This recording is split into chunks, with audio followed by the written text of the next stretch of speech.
Hey guys, this week we did a little bit of an impromptu episode, which I will explain why in a few minutes. Today we are talking about willpower and how relying on willpower alone is kind of a cruddy way to overcome your bad habits. I'm going to be diving into a personal example, talking about why willpower is not really going to get you through to overcoming your habits in the way that you would like it to. And we're going to be going over a few strategies to help overcome your bad habits in a more productive way. All right, stay tuned. Welcome to the Mindset Gym podcast, where we exercise your way of thinking to help unlock your hidden potential. I'm your host, Emily Irwin, a registered nurse and holistic nutritionist with a passion for all things health, fitness, and personal development. All right, let's get into it. Good morning, and welcome back to the Mindset Gym podcast. I'm going to call this round 2 of me filming impromptu podcast episodes in my car. If you're wondering why, I will explain it to you. Do you ever have that feeling where you've got a ton of ideas and a ton of information in your head about a certain topic, and trying to articulate all of that in a written format just feels like a bit of a pain? That was kind of the thought I had this morning. I had a lot of ideas on this particular topic, and I thought, you know what, instead of me trying to bullet list it right now and piece together a script when I get home from work, I'm just going to turn on the camera and roll with it. So I'm bringing you guys on this journey with me. And the topic we are talking about this morning is why willpower alone is a shitty tactic for overcoming your bad habits. And I'm going to tell you a personal story that is a bit of a, I guess, maybe silly example in terms of bad habits that we are trying to overcome, but I think it kind of illustrates this in a really good way. So, for as long as I can remember, ever since I was a little kid, I have had an issue with biting my nails consistently. There has never been a very long period of my life that I have gone without biting them, despite trying to. And so something I did a few months ago is I went and got a gel manicure done, which is just like a manicure where they paint your nails with a certain nail polish and put it under a light, and so it stays on for a longer period of time. And I did this a couple of times back to back, and what I found was that while I had this gel manicure on my nails, I didn't bite them. I didn't pick them. I didn't do anything at all, for two main reasons. One, because if I'm going to spend all this money on getting a gel manicure, I'm not going to go and wreck it by biting my nails. And also, it just looks a lot prettier, so I'm also not going to mess that up by chomping all my fingernails off. And I recognized that as soon as I had this manicure on for a little over a week, that crossed my mind of, oh, I'm not biting my nails. They're actually longer than they've been in several years because I'm not currently biting them. And so I made an active effort to continue getting these manicures, and if I wasn't getting the manicures, I was painting my nails at home. And about a week ago, I had taken the nail polish off of my nails, and I wasn't really in the mood to repaint them. I didn't really want to pay for a manicure at that particular moment, and so I didn't put anything on them. And I thought to myself, you know what? It's been over a month, you haven't bit your nails, it should be fine. You've kind of broken this habit more or less. I think you can be trusted to not put anything on your nails and not bite them. Well, lo and behold, less than 48 hours after that, I had bit most of them right down to the nubs. As you can see, they're not super long if you're watching on the YouTube channel. So relying on willpower in this particular instance, not super helpful. Not super helpful at all. I thought going into that, because I'm a fairly disciplined person. I'm someone who can usually follow through pretty well on what I set my mind to, on things that I want to do. And so when I said to myself, okay, we're just going to leave them bare and we're not going to bite them, and that is that. I still ended up biting them off, and so I wanted to talk about this because clearly relying on willpower alone, no matter who you are, is not an effective strategy for overcoming your bad habits. It can be a really useful tool and a useful part of the process of overcoming bad habits, but you can't rely on willpower alone. Because the thing is, if you have a bad habit in place, it's there for a reason. It's serving some sort of purpose for you. It's helping you work through some sort of emotion. It's helping you with some sort of experience. There is some reason that you have this habit ingrained into your routine. And you relying on willpower is essentially just kind of white knuckling through it. And what happens when you do that is, when there's nothing else going on in your life and things are wonderful and things are great and you can put all your extra energy and attention on not doing this thing and white knuckling through abstaining from this particular thing, yeah, okay, you can keep up with that for a little while. But when life circumstances happen, things get difficult, something else happens that is taking your focus away, and you are not so zoomed in on not doing this particular thing, it can be really easy for our kind of autopilot habits to take back over, and without you even noticing, you can dip back into these bad habits in this routine that you were trying to avoid. And in this particular instance, this example that I've given you, I didn't even really notice when I was biting my nails. It's something that I started to do kind of subconsciously, and then as I was doing it, I kind of was like, oh crap, I'm doing the thing that I said I wasn't going to do. And so what I'm going to do today is talk you through a few different strategies that are going to help you along the way that you can use kind of in conjunction with willpower to help you overcome your bad habits. So the first one, which kind of is well illustrated in the example that I gave you of going and getting a gel manicure to keep me from biting my nails, and that is put steps in place to make it harder to do the bad habit. So I want you to actually create obstacles between you and this bad habit. Make it more difficult, make it more undesirable for you to do this particular thing. So the manicures was one example for me because it's a lot less desirable for me to screw up this expensive manicure by biting my nails. There's an obstacle there. So when I go to do it, I have kind of a moment of second thought of, oh shit, I don't want to wreck this. I'm not going to do this thing. And I'll give you a couple other examples. So let's say you struggle with drinking alcohol and you're trying to cut back on your alcohol intake. Don't keep alcohol in your house. Take it out of your house and make it more difficult for you to access that thing. So when you do have that craving, instead of just going and grabbing it out of the fridge, you have to get in your car, you have to drive to the store, and you have to buy it. And so there's more obstacles in place to make that habit more undesirable. Or another example, let's say you are someone who orders takeout food. Let's say you're ordering a lot of like Uber Eats and Skip the Dishes, and it's costing you a ton of money, and you're maybe not eating as healthy because of that, and you want to focus on eating more meals at home and not doing that so often. Delete the app. Delete it. Don't just keep it on your phone and say you won't do it, because when that desire to go and order food comes on, it's going to be much easier for you to just swipe over, find the app, and order than it is for you to actually go into your app store, re-download it, and have to go through the whole rigmarole of logging back in.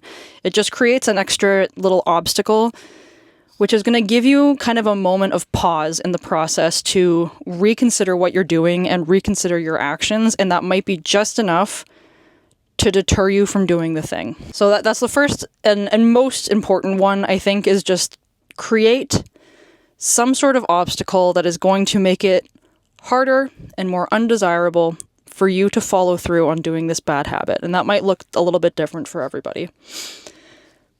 The second thing that I want you to do is I want you to take some time to consider, what purpose is this bad habit serving? What is it that is going on that is driving you to do this particular bad habit? So I'll go back to my nail biting example. So for me, biting my nails is a coping mechanism when I'm feeling anxious. And it's something that I have done for so long that without even really thinking about it, when I'm starting to feel anxious about something, I start biting my nails without even realizing it. And I know that, and it's something that I actually take notice of quite a bit when I am away on vacation and in a situation where I'm not dealing with a whole lot of stress, because I find, with or without like nail polish or manicures and all that stuff, the drive to bite my nails or the subconscious action of me just doing it without noticing, I actually don't do it nearly as much when I am in an environment that doesn't provoke as much stress and anxiety.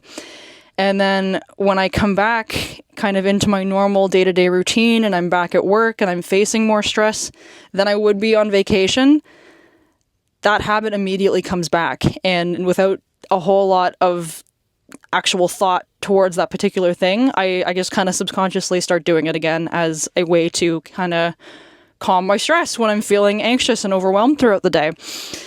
And so take some time and maybe journal it out, maybe talk it through with a friend and figure out what kind of thought process is triggering this action that you're doing. What is it that you are trying to cope with and deal with by doing this bad habit?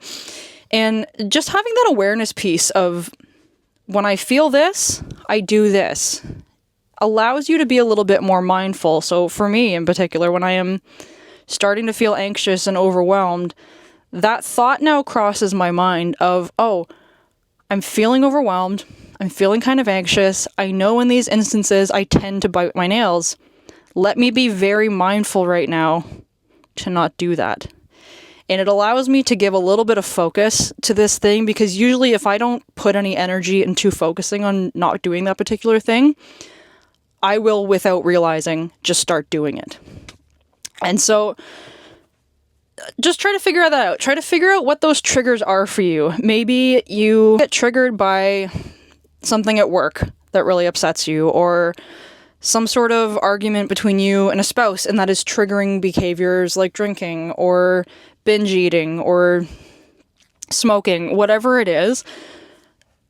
Be mindful of what those triggers are and start to take steps to address them and start to put in place some other coping mechanisms for managing that stress and bringing it down. And so for me, my job in this particular instance is to try and find other coping mechanisms for when I'm feeling anxious and overwhelmed, so that instead of relying on that as a coping mechanism, I can turn to something else. So the last thing that I want you to do to help overcome your bad habits, and this is kind of the second part to the first tip I gave you, which is along with putting obstacles in place to make your bad habit less desirable and less accessible, I want you to also put steps in place for you to make alternatives more accessible and more desirable and easier for you to do in place of the bad habit. So I'll give you a couple examples of this. Let's go back to the example of someone who's trying to cut back on their alcohol intake. Along with you not keeping alcohol in the house, I want you to identify what are some kind of fun drinks for you that are not alcoholic. Maybe it's fizzy water, maybe it's those little bottles of flavoring that you can put in your water, maybe it's a certain type of like juice or pop or something that makes you feel that kind of feeling of like, oh, I'm having something kind of fun and kind of fancy, but it's not alcohol. And stock your fridge with those. So when you do have that craving in the evenings to reach for a drink and have some sort of alcoholic beverage, you don't have alcohol in the house, so it's not easy and it's not accessible. But what is easy and accessible is these alternatives. So you have something else that you can kind of reach for to kind of fill that void. So it's a little bit easier for you to work through not doing this thing. So you're not just sitting there trying to rely on your willpower and white knuckle through these cravings or white knuckle through these feelings. You have something else there to kind of use as a bit of a crutch to help you move through that. So another example, let's go back to my nail biting example. I know that when I'm feeling anxious, biting my nails is something that I tend to turn to. So things like keeping a journal in my car or keeping music on my phone that I can put on and kind of belt out in my car as a bit of a stress relief when I need to. Having those tools in place as an alternative can be really helpful, because then I have something that I can easily do to help manage the way that I'm feeling instead of just trying to white knuckle through not biting my nails. Or let's say you're trying to pull back on ordering from food delivery services as much. When you get that craving to do so, along with deleting the app, I also want you to have a ton of things in your kitchen that are really easy to make and really desirable for you to eat. So it may not be the healthiest thing. It may be something like having a few frozen pizzas stocked up in the freezer, because likely what is happening when you are wanting to order food from these apps is you're wanting something that's quick and convenient and fun.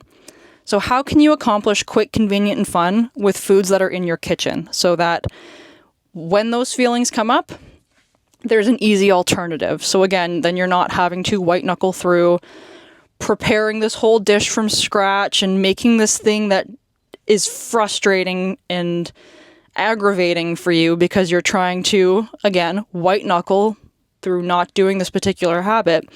Instead, you have something easy and something accessible and something that still kind of helps fill that void in a certain type of way.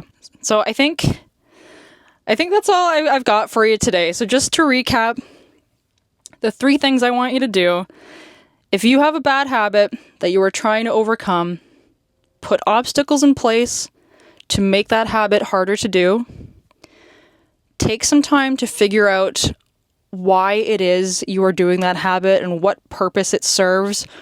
What is going on in your mind when you're turning to that habit? What kind of things are triggering you to want to do that habit? And make more of an effort to be mindful of when those feelings or those triggers come up, because just having that awareness will make it a little bit easier for you to catch yourself before you start doing the thing. And last of all, put steps and tools in place to make easy and accessible alternatives to your bad habit. Put steps in place to make it very easy for you to do something different than the thing that you're trying to avoid. Breaking a bad habit is not an easy feat.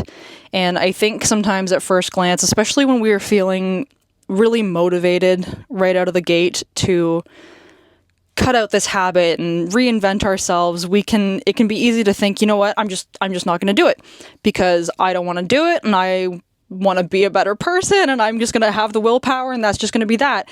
And it can be really easy to feel that way right out of the gate. It is exponentially harder to actually go and follow through on those feelings. So don't just rely on willpower. Don't think that willpower alone is going to get you through to overcoming this habit, because you're just making it way too hard on yourself. You're making it way harder than it needs to be. And in a way, you're setting yourself up for failure, because none of us can white knuckle through something like that forever. You need to put tools in place to make it easier to overcome. All right, that's what I've got for you today. Thank you for listening to me ramble on in my car and saving me having to piece together some sort of script for this. Yeah, I hope you have an amazing day. Thank you so much for tuning in, and I will catch you in the next episode. If you like the show, don't forget to like, subscribe, leave a review, or share the show with a friend. Your support allows this show to reach even more amazing people just like you, and it means the absolute world to me. Thanks again for tuning in, and I'll catch you next time at the Mindset Gym.